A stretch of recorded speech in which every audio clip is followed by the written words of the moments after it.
まったく今このビラバーグね断ってたんですね。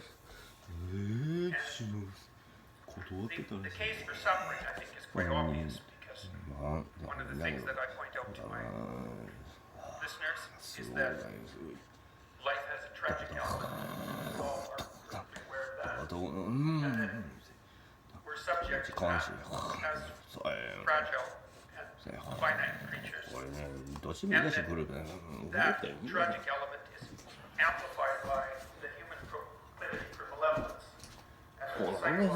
この画像。こ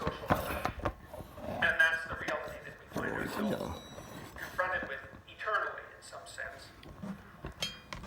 And that the proper antidote to that is not the pursuit of happiness, and it's not even the existence of the individual rights that are the substructure of democratic society, but the willingness to accept voluntary responsibility for those preconditions and working to rectify them.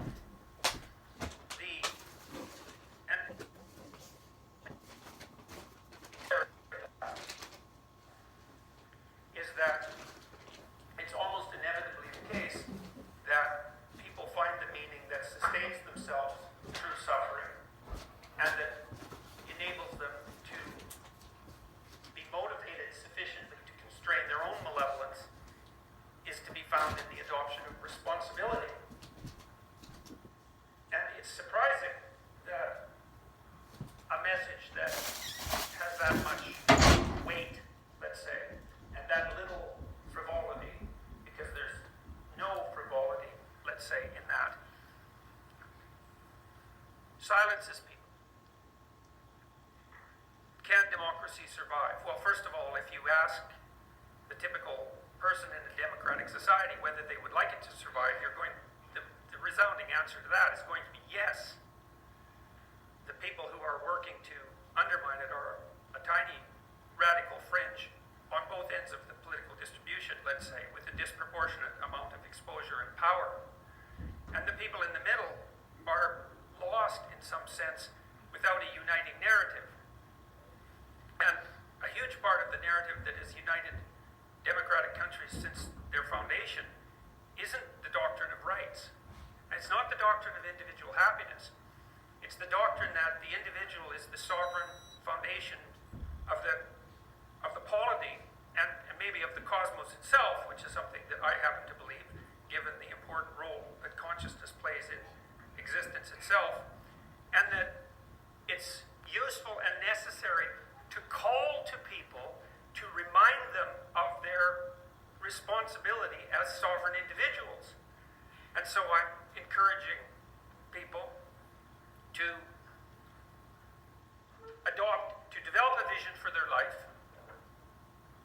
to adopt full responsibility for themselves in a manner, and not in a manner that pertains specifically to their narrow self-interest or happiness, but to something that's much broader in scope, to think that each person should take on the voluntary requirement to take care of themselves, but also their future selves, because each of us is a collective that stretches across time, and whatever you do impulsively in the present merely means that you sacrifice yourself in the future, and that's not a sustainable or intelligent solution.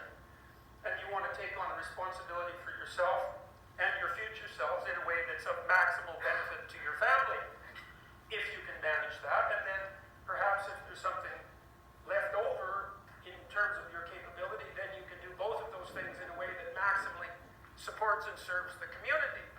And for many young people, that's something they've never heard, is that we've made a very bad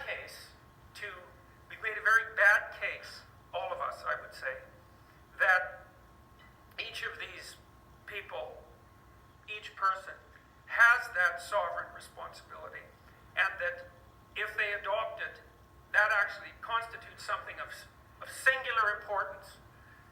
And that's an old religious idea, in some sense, that each person has a soul, let's say, that is somehow a center of reality itself, and that needs to be manifested in life itself, and that if it isn't manifested, then something of tremendous this value is not brought forward, and worse, and this is the end of the case, let's say, and worse, to the degree that that's not brought forward, then something hellish moves in to take its place. And people understand this sort of thing a lot more clearly than you might think if you explain it to them as if they might understand. And then it gives them a series of purposeness that straightens out their life.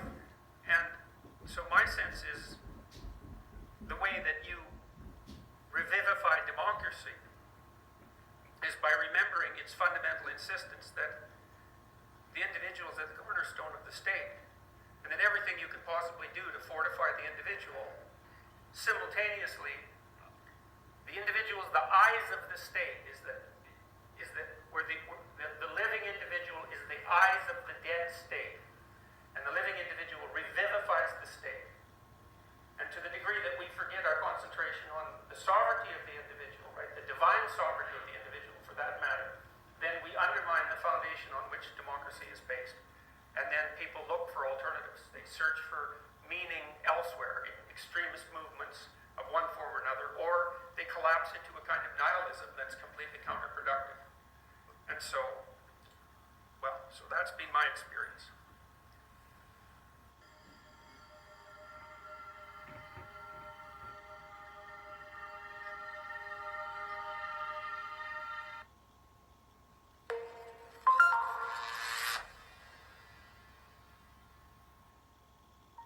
Well, now it is the end of the Ljubljana meeting, which was a great meeting. We have had excellent discussions, we have learned a lot, and we have thought a lot. And now I hope to see you in Paris next June. It will be a plenary session, and all of us, we shall be there. So please do come to Paris.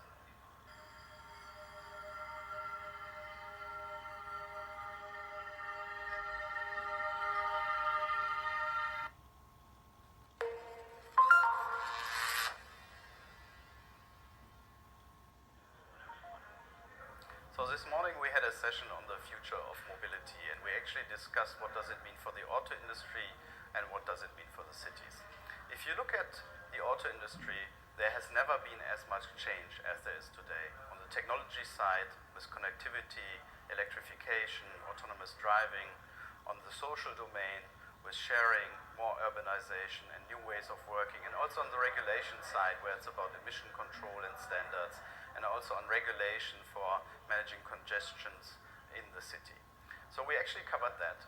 We also talked about what does it actually mean for the cities? How will actually the traffic evolve if you have more AVs and individual mobility through AVs? What would be levers to actually work on getting a mitigation on traffic, and basically how to deal with heightened traffic from autonomous vehicles? What would be the impact of actually sharing more cars, of basically having smaller or basically bus-based autonomous vehicles, and actually how would you deal with occupancy-based pricing? How would you actually work as a city to make the whole modal mix work, and in the end get to a better transportation for the whole city?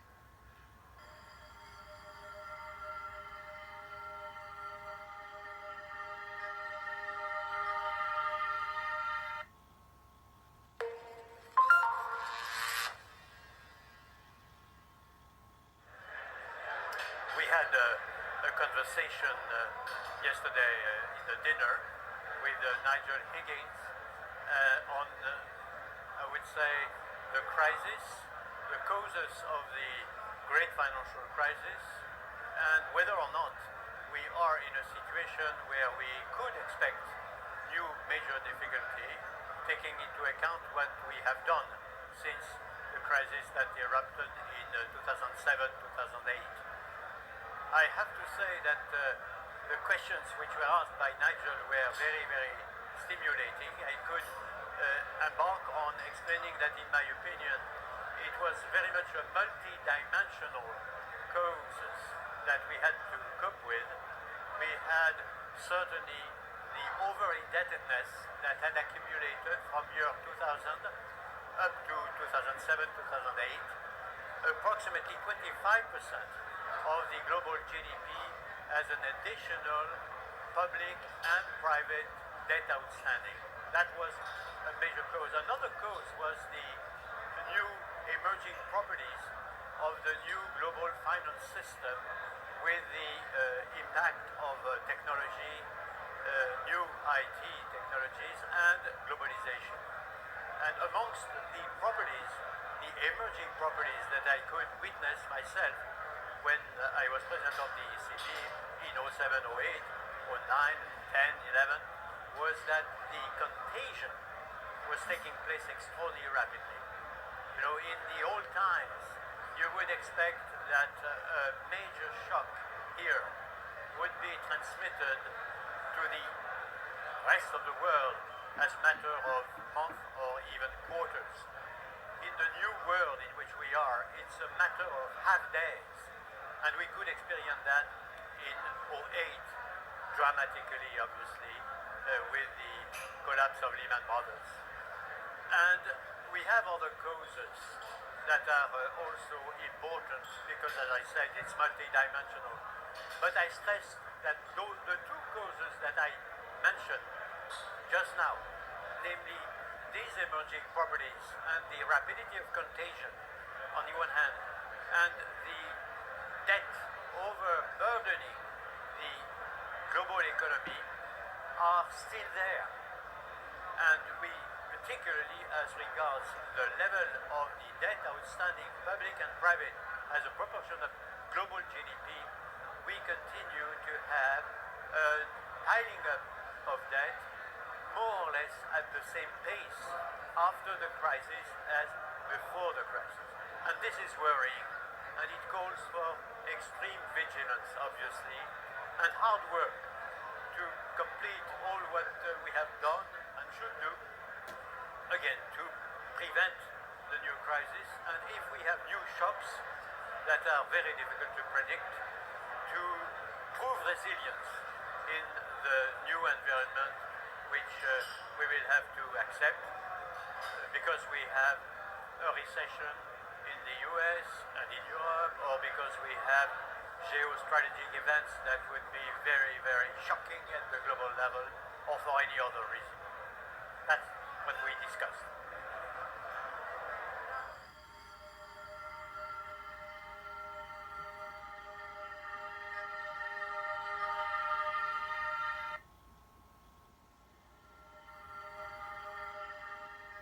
Strategic mission for Europe has to care on the globalized world. That means to stabilize our neighborship, to stabilize Africa together with others, but Africa is one of the major challenges for Europe as well. And of course, to make our European values as attractive as possible in the global competition, which order is the better one.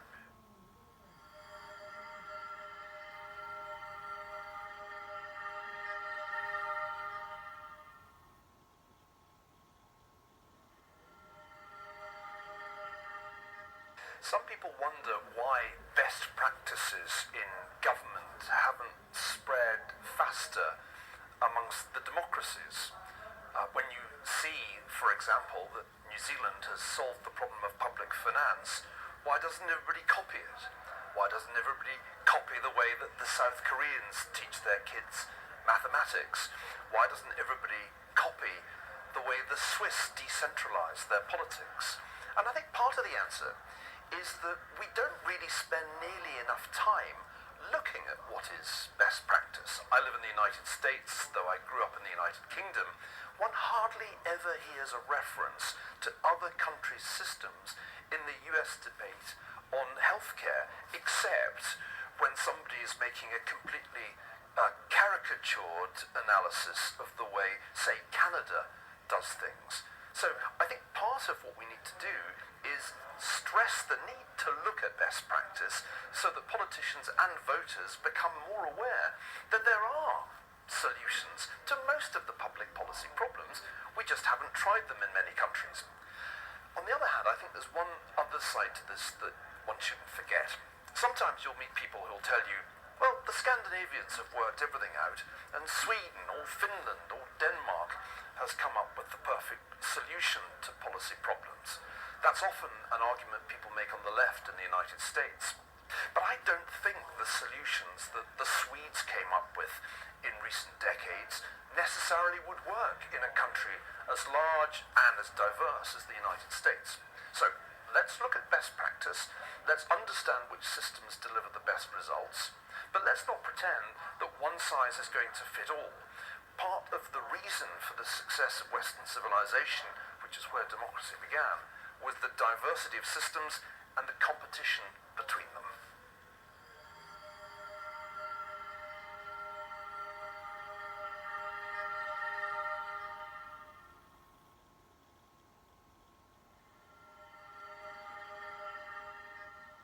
I recently read that information is now the world's most consequential and contested geopolitical resource. I think that's right. Global internet penetration has revolutionized the information domain, and information operations, which aren't new, are dramatically expanding in scale and scope.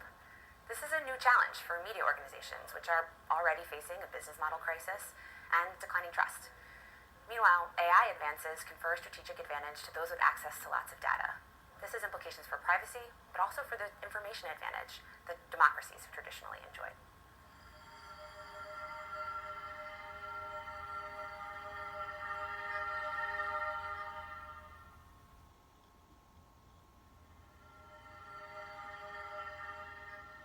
Well, does European diplomacy exist? It's not an easy question, and the answer is yes and no. Yes, in an institutional sense, that is, Mrs. Mogherini today exists, she travels, she can deliver some messages for Europe, but I would say certainly not on the most fundamental issues of foreign policy, because the members of the European Union are, many of them, very old nation states. They have their own foreign policy, defense, security apparatus, and so forth and so on. And I cannot imagine the French diplomacy just to be second to the European diplomacy, and the same with the UK, as long as the UK is in the EU, or the German diplomacy, and I could continue the list. So, in my judgment, the best merit of the EU diplomacy is first to perhaps reduce as much as possible the differences between the various diplomacies of the member states. And this, as such, is not so bad. And also, I think the EU diplomacy can deal with some relatively secondary issues, such as, for instance, I'm thinking of the Timor case in Indonesia, that is, issues which are not at the forefront of national diplomacies, but which nevertheless can have some importance.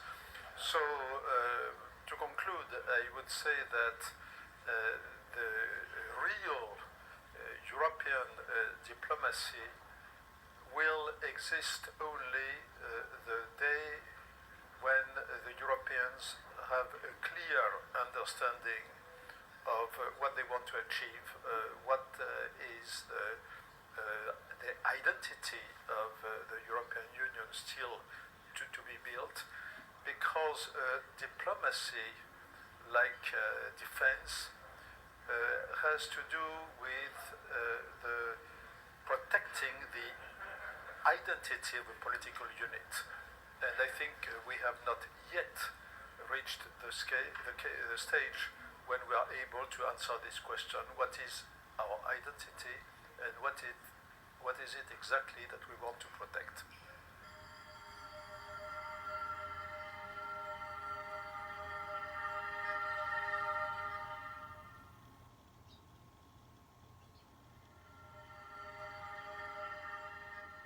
They're certainly similar in one respect that Thucydides wrote about brilliantly in his book on the Peloponnesian War, that when a rising power, as Thucydides wrote about Athens, threatens to displace a ruling power like Sparta, or in the current situation, a rising China threatens to displace a ruling US, alarm bells should sound, grave danger ahead, a significant likelihood of war, real bloody war.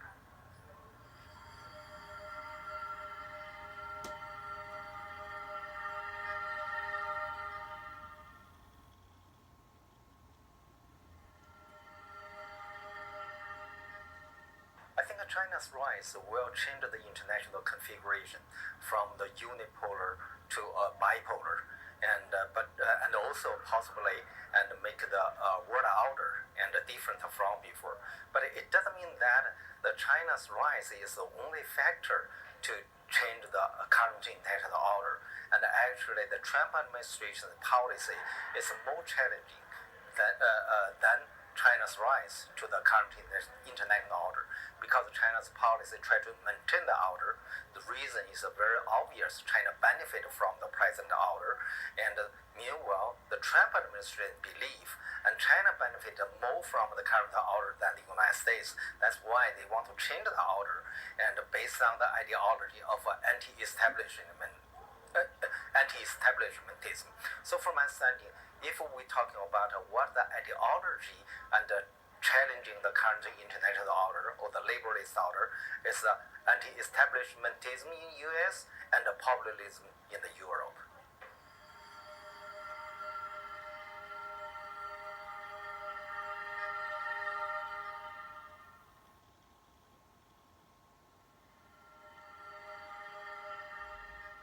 I think in economic terms, it's already shaping up to be the Chinese century. By 2014, according to the IMF, China was the world's largest economy by purchasing power parity, and in other respects, China is already the world's largest manufacturer, the world's largest exporter, the world's largest market for a great many important commodities such as vehicles. The question is whether that economic power translates into political power and strategic power, because I think most people would agree, probably even in Beijing, that America remains the world's dominant political power. And the question is, will that economic mismatch between economic power and strategic power change, and China will become the dominant power, not just economically, but politically? It's too soon to tell that, however, on that, because there are a lot of different variables. Will there be a direct conflict between China and the US, for example, over dominance of the Pacific? Will China perhaps be constrained by other things? Maybe there'll be internal disruption to China's politics if it cannot manage to, for example, maintain the current political stability. That could disrupt China's political rise. And finally, there's the question of the rest of the world, because between them, China and the US are not the whole world economy. Other major powers will have a say in this. And at the moment, it looks like most of the other major powers of the world, Japan, the European Union, are closer to the United States than to China. So there's a question whether China, even as the world's largest economy, can become the dominant political power without allies.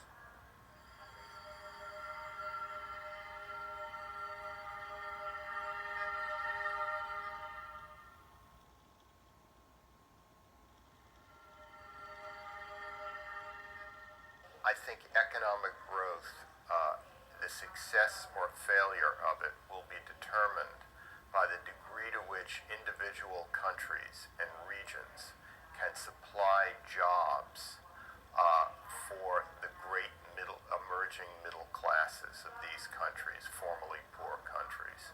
I think what we're likely to see in the 21st century is many people who are either liberated from hard labor, or for whom there is too little hard labor to provide jobs. And what will these people do? How will they be employed? And I think that will be a major factor contributing forward. Also, even though the world population is declining, we're still in an era of massive male youth bulges in about 20 or 30 countries. And there's going to be a lot of pressure to provide jobs for people, whether it's in China, in Yemen, it's in Ethiopia, or wherever.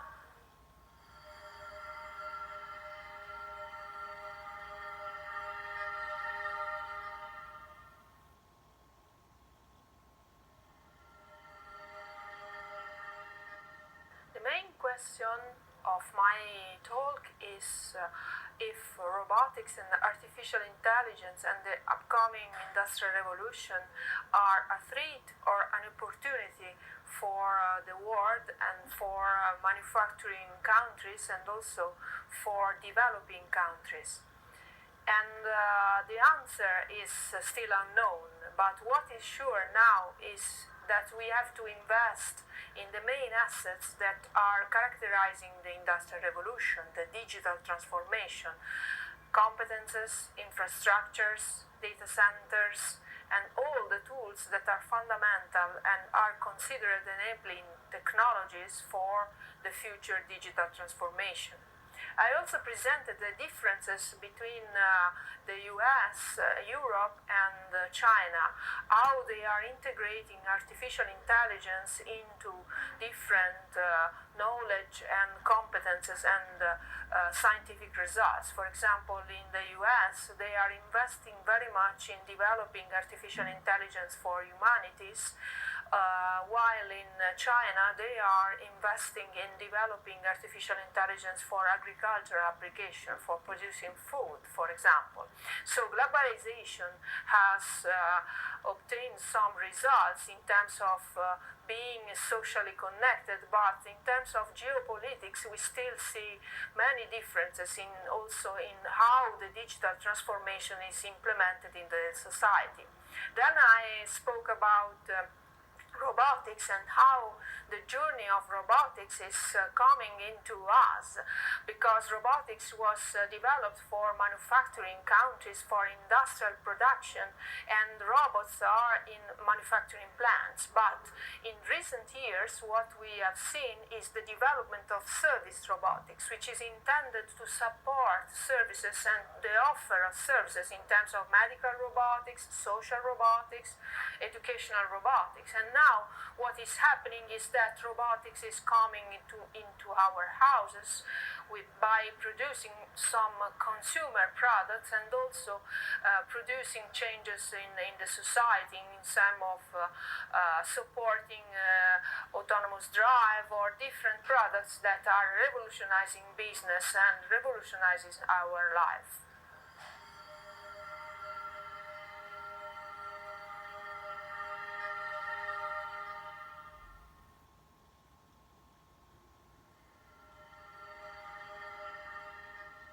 We do have a very serious problem of people left behind.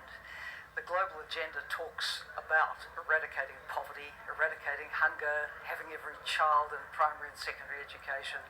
We're off track to achieve these things.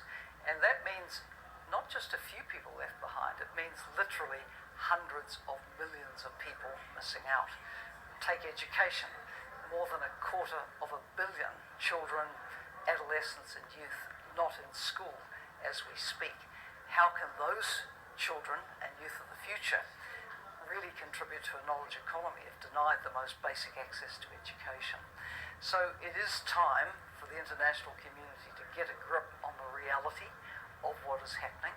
If we want a world that is well fed, where people don't live in extreme poverty, where education is a right, not a privilege, we have a lot to do. International development assistance is important, critical for the lowest income countries.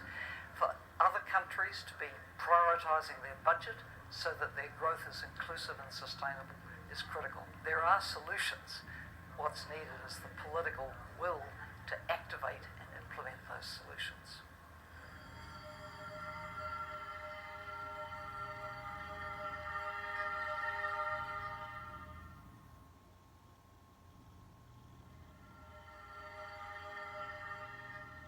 There are more than 70 million people in the world that are forcibly displaced from their homes, either as refugees crossing borders or displaced in their own country because of war, violence, discrimination, persecution, bad governance. Why is that? The world has become a difficult place where to make peace. We have become unable to make peace and to build peace. So that's the first thing that we need to look at if we want to reduce this global refugee crisis. Meanwhile, what is very important to remember is that of those 70 million people are not in the rich world. They are in poor countries or middle-income countries. So the effort, and the new effort, not just humanitarian, but medium, long-term effort, founded on sound development, both for refugees and for host communities, has to focus on those countries. We have now a global compact on refugees. We will have the first ever global refugee forum in December this year in Geneva. These are opportunity to rally broader coalitions of actors, not just states and the United Nations, but also the private sector, the business community, civil society, academia, to forge new ways to respond to the global refugee crisis and to finally address strategically its root causes.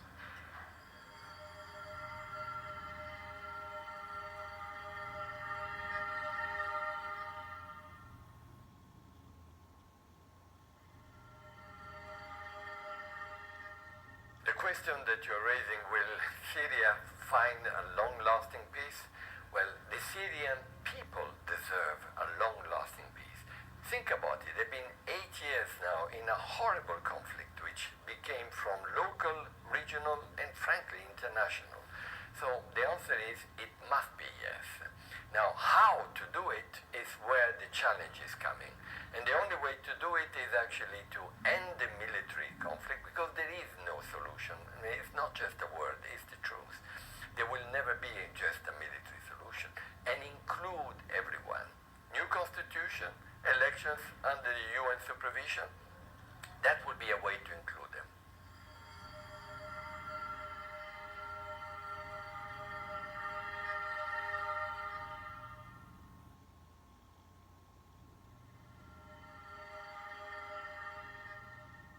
Well, I'm delighted to be able tonight to address the members of the trilaterals and their guests, and I think my focus will be tonight on three things. One is, multilateralism has been the bread and butter of many of us, certainly at the IMF, and we believe that it has been critical in order to address many of the potential disorders of the world. Multilateralism is under threat at the moment, and I think that we have to make every effort to rejuvenate it, adapt it, and make sure that it continues to help govern particularly the economic developments around the world. That's message number one. My second message will have to do with the much more longer-term consequences of short-term policies and mechanisms, and that is really the consequences of climate change. I believe that many of the issues that we're debating at the moment will mean absolutely nothing in 20 years' time if we have not acted now in order to make sure that the planet remains something that is hospitable for our children and grandchildren. And my third message, which will not surprise any of those who know me or my friends, will have to do with inequality, and in particular the inequality that women have to suffer and have had to suffer for a long time. And while inequality as such is a major disruption, I believe that by addressing women's situation and the inequality that they face, it will help quite a way in reducing inequalities. So we'll try to do that tonight.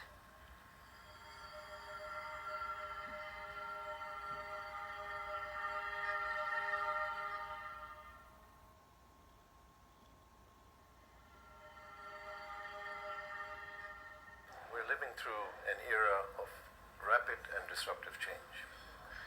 That's across the board, economy, society, and what we're seeing is that nowhere is that disruption more evident than the trends associated with climate change. We're all familiar with the extreme events, the temperature rises, and the inexorable change that we're seeing to the planet's ecology as a result of climate change. But a major part of that discussion is, how does energy transition and decarbonization of our energy system, which accounts for about 2/3 of carbon emissions, how will that impact climate change, and can we enter an energy transition era rapidly enough to mitigate carbon that will take us to a safe future? This is already happening. Renewable energy today is cost competitive on the grid. In a few years, renewable energy has reached 33% of capacity of global power generation. It's the fastest growing segment, and costs are decreasing rapidly. So what we're going to see is a rapid movement towards energy transition that's also going to be disruptive for the business models of today.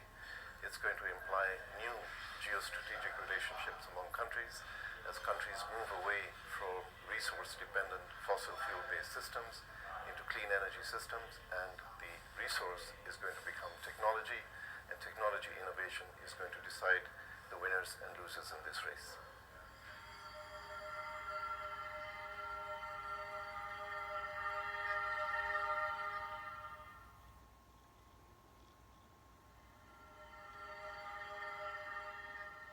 The low carbon economy should come because to avoid the climate change, serious effort is necessary. Many of the governments are trying the new technologies, new regulations, new rules to move to that direction. But the IEA, International Energy Agency, assessed the current effort is not enough. We need much more efforts to introduce new technologies about renewables or carbon-related technologies, efficiency in a difficult sector, in the industry, and new regulations. So we need really double or triple our effort to make it happen. One of the areas which IEA focused on is hydrogen. Hydrogen can be used to store the electricity generated by wind or solar, which is very volatile, and storage is the key element. So battery may not necessarily be enough, so hydrogen can be used. And also hydrogen can be used for steel, cement, some of the industries where the decarbonization is very difficult. So that's another area. The third one will be the hydrogen could be the new transformation for the sectors of the oil or gas producing country. If they can remove carbon dioxide from oil or gas or coal, then these hydrocarbon change into the very friendly, climate-friendly resources. So this may prevent the hydrocarbon as a stranded asset. So maybe the hydrogen is one of the key area. We need lots of infrastructure building, technologies are necessary, but hydrogen may give us a good chance to achieve the sustainable future.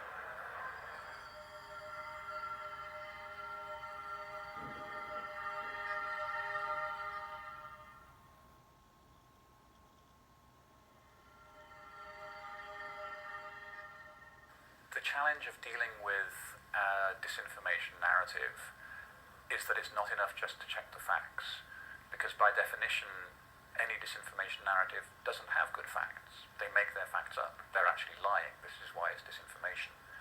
So the challenge with disinformation actors is that the thing they have in common is they're really good storytellers. They tell a story that people want to believe. A lot of the time they will appeal to anger, they'll appeal to fear, they'll appeal to hatred, and they will try and stop people thinking. They'll try and get people so enraged that they switch off their critical faculty. That means that for those of us who are trying to challenge these narratives on a daily basis, it's a much more complex challenge than just presenting the facts. You have to have the ability to tell the story, and you have to find an emotion to appeal to which will actually get people to think.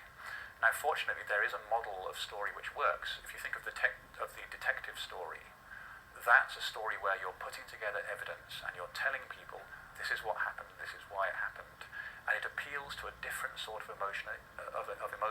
It appeals to curiosity. It appeals to problem solving. And so, a lot of the challenge of dealing with disinformation is presenting the story of how the disinformation was created. How was the trick done? And you can lead people on the story, and you can show them this person is telling you that here is a video of somebody attacking a voter at a polling station yesterday, but actually look, this video showed up on CNN 4 years ago in a different context. You can share that voyage of discovery with the person you're talking with, and then they will realize how the trick was done, but it will also sensitize them that the next time around, they'll be looking for that same trick. If you teach people very simple skills like searching for a photo online or searching for a video online, you can actually make them proof against that kind of reused content and repackaged content, not just today, but every time this kind of thing comes up. And so really dealing with disinformation, you have to have the facts, but you have to teach the skills as well. You have to give people the ability to solve the problems for themselves, because then you'll be appealing to their curiosity, you'll be appealing to their problem-solving senses, and you'll be appealing to their sense of pride in actually exposing the story in the first place. And those are the kind of emotions which will then counter the anger and the fear and the hatred that disinformation actors try to target.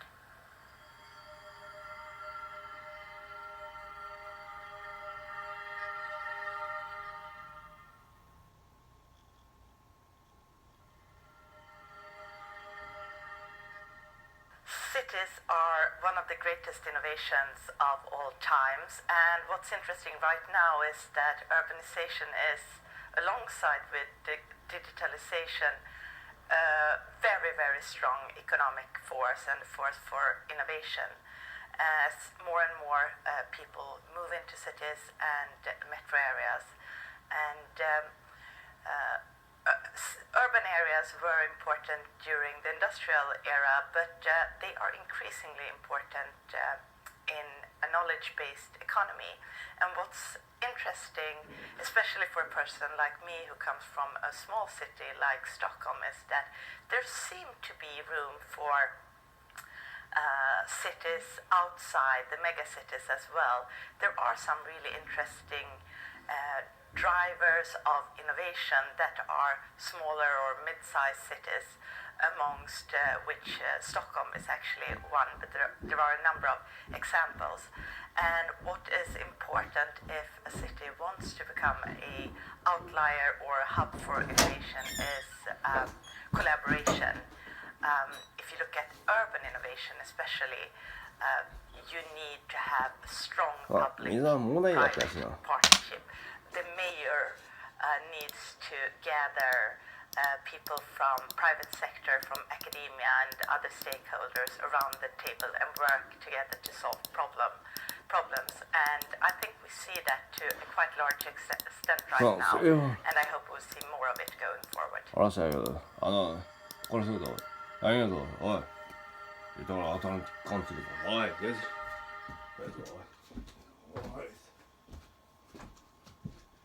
얼마 시키시 야 빨리 시다야 분리 시다 가 오가 분리 시다가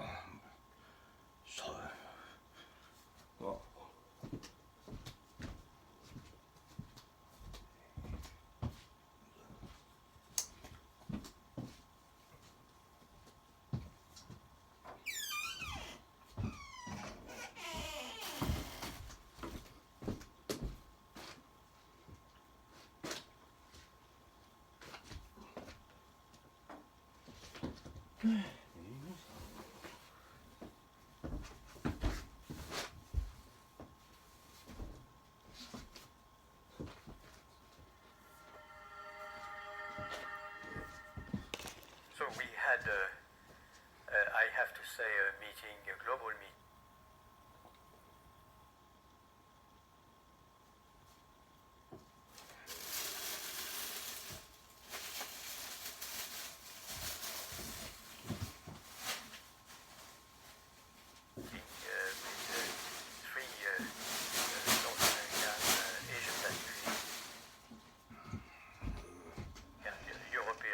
Members of the Trilateral Commission, which was very, very multidimensional, if I may. Multidimensional in the great tradition of the Trilateral Commission by the, I would say, experiences of the members, by the sensitivities of the members, by the fact that it was, of course, a non-partisan, multi-sensitivities meeting, also because issues that we addressed were very, very multidimensional. In all respect, we addressed issues that were of a geostrategic nature, issues that were of an economic nature, profoundly economic nature, issues that were related to environmental issues and difficulties and challenges, and we addressed also these particular challenges for our societies that populism, so-called populism, represent, which is also a largely multi-dimensional issue. So I think it was really trilateral at its best, and also it was the occasion to confirm some dimensions and orientations of the trilateral and to make new experience, to reinforce in a number of domains our, I would say, franchise as the Trilateral Commission. First, let me mention that the trilateral is called trilateral because there is not only the new hemisphere, the US, Mexico, Canada, but also Europe and also Asia. And of course, the whole of Asia at a global level is more and more important. As regards new dimension for the Trilateral Commission, not only we confirmed our own values, democratic values, rule of law, human rights, and all what goes with a democratic society, but we also reinforce and confirmed our values as regards multilateralism, international cooperation, in the best sense of the term.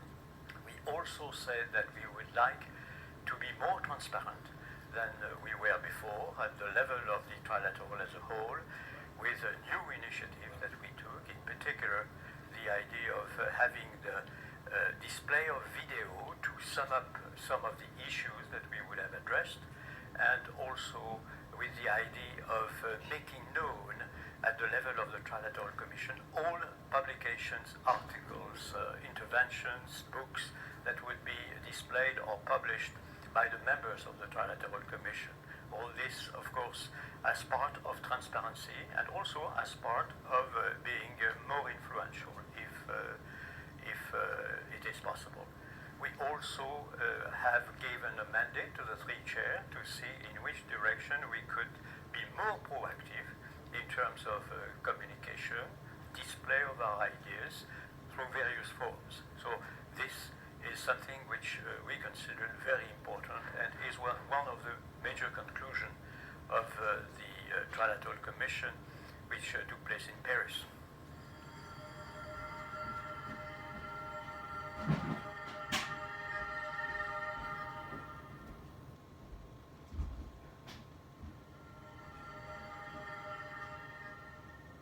Hello, I'm Megan O'Sullivan.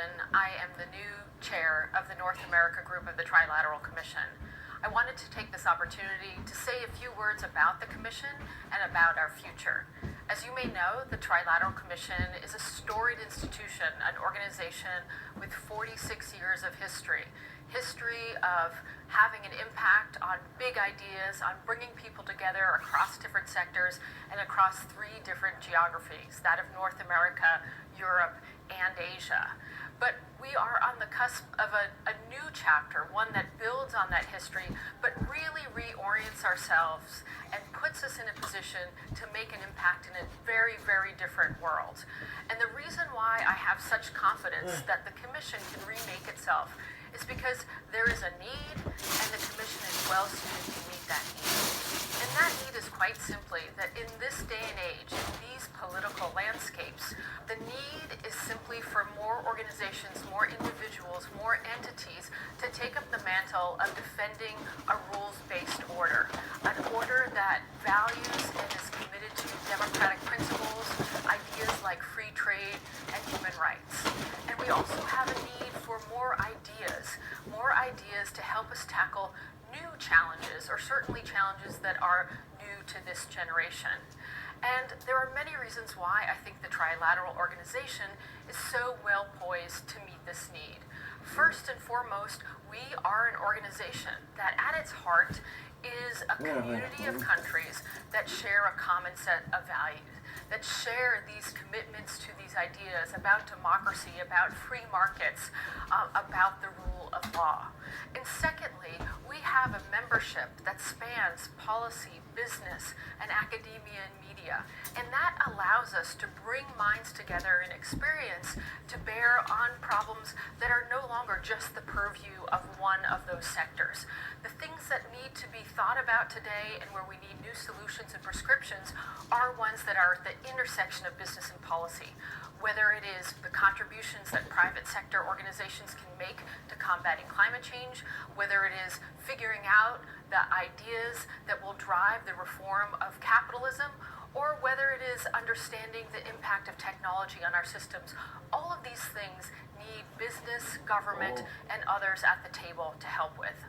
Now, of course, to realize this potential for the Trilateral Organization to meet this need, we are going to have to do some things differently than we have in the past. First and foremost, we are going to have to recognize, as a group primarily of democracies, we need to spend some time looking at ourselves, looking internally, saying what's happening with our own institutions, what is the health of our own institutions, and how is that situation affecting our ability to cooperate across national lines and deliver global problems to pressing global solutions. So we're spending more time talking about things like populism and the impact of technology on our own societies. Secondly, we've got to think about impact differently. Traditionally, we're an organization that has had impact based on the very nature of our relationships.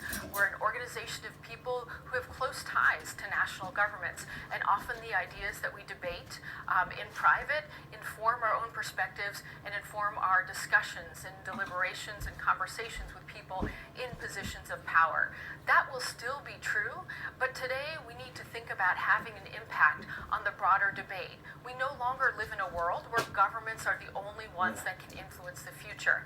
In fact, increasingly, we have to think about other entities as being the real engines of change, and be that corporations or universities or even individuals.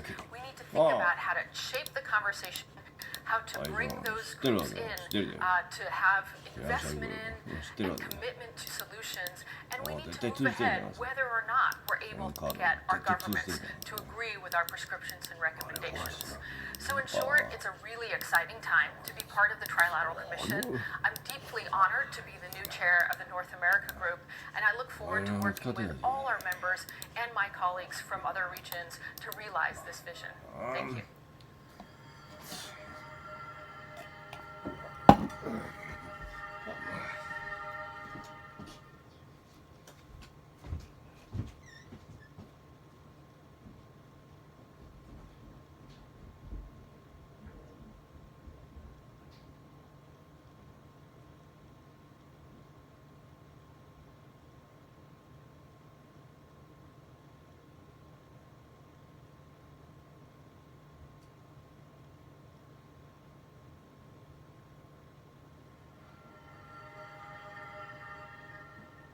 So I'm Jane Harmon, and the question is, what is the future of political parties? I can speak to the U.S. more than anywhere else. I was a member of our Congress for 9 terms and left because it became so partisan and dysfunctional. At the Wilson Center, we study this, and there are some remedies to the problems. But bottom line, in the U.S., our tradition is 2 parties only. In Europe, there are multi-party systems in most countries, and we're seeing the rise of populist parties. In the U.S., we have no populist party. We have a Republican Party that is now dominated by our president, and we have a Democratic Party where most of the noise is coming from the far left. What we don't have is anything to represent the center, and that is the challenge for the U.S. going forward. That is something I work on, and that is something that the Wilson Center is hoping to improve, because if we are to convey at least a majority view in the United States, essential to making our foreign policy and domestic policy effective, we need to reach for the center so that we have both parties participating. And hopefully we'll advance that goal here at the Trilateral Commission.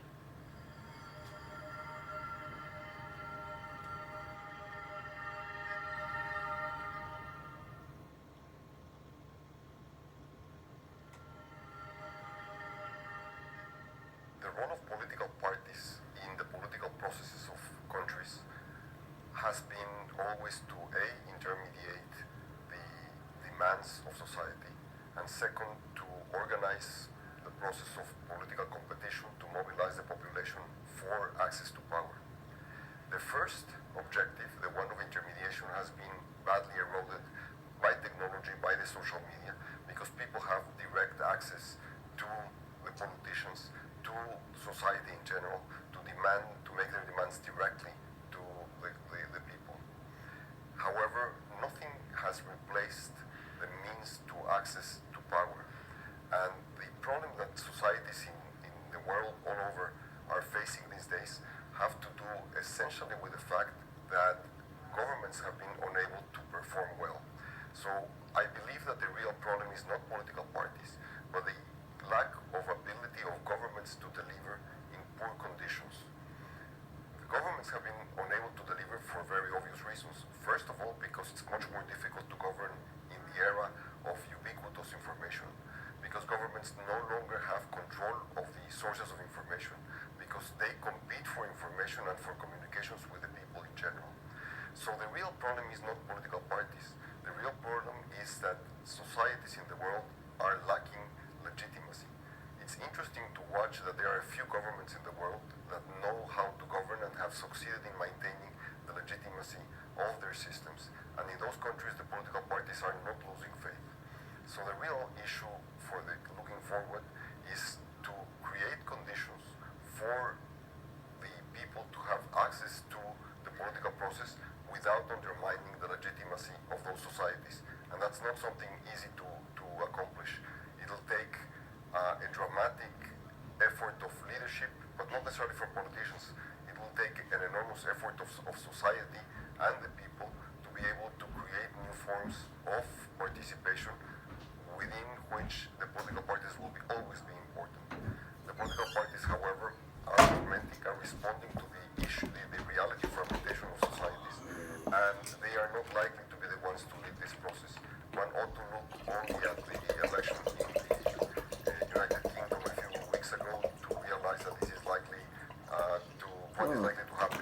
There, the Brexit party, which is not looking for power, it's just looking for an issue, was the one who succeeded. So the citizens around the world are going to have to be much more responsible in creating conditions for accessing power and for making it possible for stability and legitimacy to be accomplished.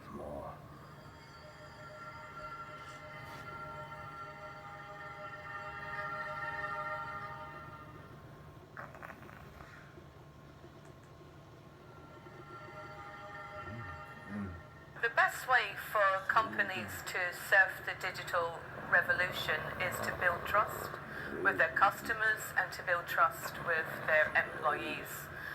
One of the ways in which companies can do that is to have frank conversations with the workforce, to sit down with workers and their unions and to say, look, here's the challenges that we're facing, but importantly to ask them, how can we best get there? Because all too often, a lot of those solutions that a company can put in place that will make a real difference, the employees know the answer to that.